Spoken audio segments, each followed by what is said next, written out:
ओम नमो भगवते वासुदेवाय। ओम कृष्णाय नमः। साथियों, हमारा संपूर्ण वैदिक धर्म 3 कांडों में विभाजित है और ये 3 कांड हैं कर्म कांड, ज्ञान कांड और उपासना कांड। इनमें से कर्म कांड सबसे बड़ा है।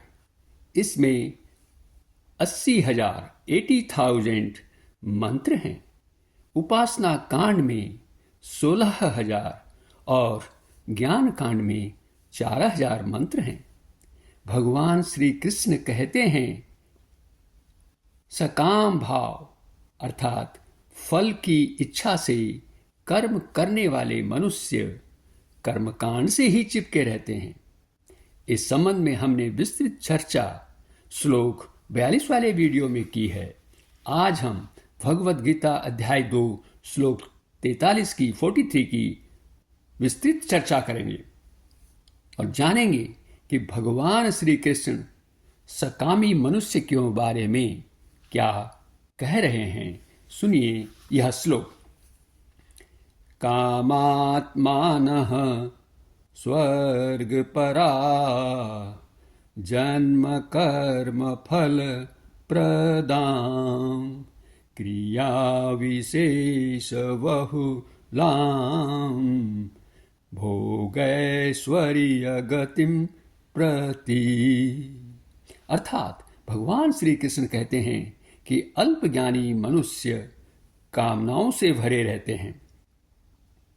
स्वर्ग प्राप्ति ही उनका सर्वोच्च लक्ष्य होता है। ऐसे मनुष्य सुख और समृद्धि को प्राप्त करने के लिए अनेक प्रकार के विशिष्ट कर्मों में लगे रहते हैं जो उन्हें कर्म फल प्रदान करते हैं। अब हम इस श्लोक की विस्तृत व्याख्या करेंगे। भगवान श्री कृष्ण कह रहे हैं कि अल्पज्ञानी मनुष्य कामनाओं में इतने तल्लीन रहते हैं, इतने फंसे हुए रहते हैं कि वे अपने को ही कामात्मा समझने लगते हैं। उन्हें अपने में और कामना में कोई भिन्नता ही नहीं दिखती। वे तो यह समझते हैं कि कामना के बिना उनका कोई काम संभव ही नहीं है। ऐसे व्यक्तियों की यह सोच किसी भी स्थिति में उचित नहीं कहा जा सकती।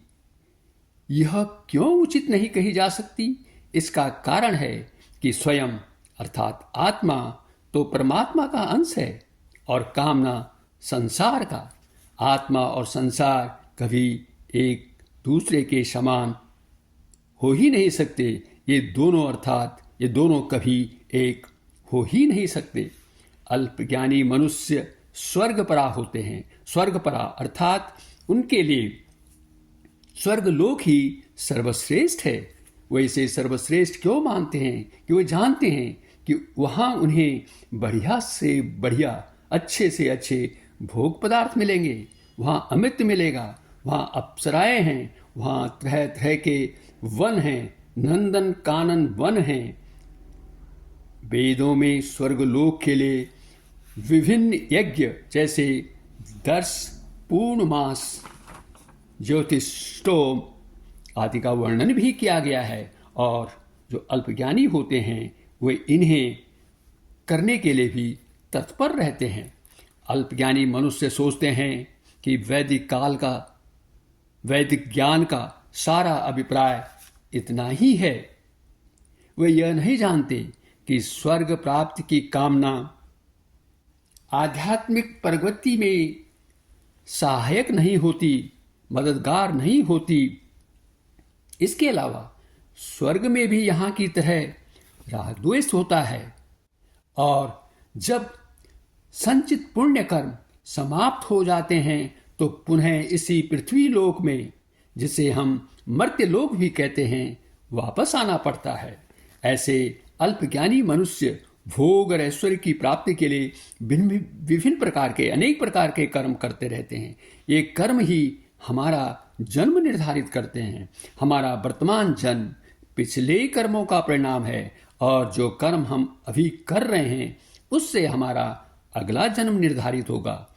इस प्रकार हम अनंत काल तक इस भव सागर में ही भ्रमण करते रहेंगे। लेकिन आध्यात्मिक साधक की सोच बिल्कुल अलग होती है।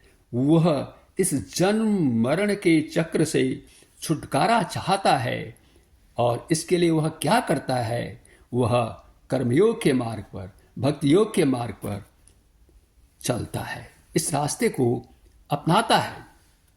साथियों, अब हमें स्वयं ही यह निश्चय करना पड़ेगा कि क्या इस अमूल्य मानव शरीर को भोग और ऐश्वर्य की प्राप्ति में ही लगा दें, इसी में इस जीवन को बिता दें, या फिर भगवत प्राप्ति के लिए हम भी कर्मयोग के मार्ग पर, भक्ति मार्ग के मार्ग पर आगे बढ़ें।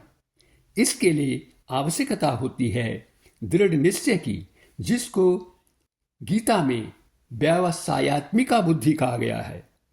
अगले वीडियो में हम इस बारे में जानेंगे कि दृढ़ निश्चयी हम क्यों नहीं हो पाते हैं, इसके क्या कारण हैं। इस वीडियो को देखने के लिए आपका बहुत बहुत धन्यवाद। कृपया इसे शेयर और सब्सक्राइब भी अवश्य करें। पुनः आपका धन्यवाद।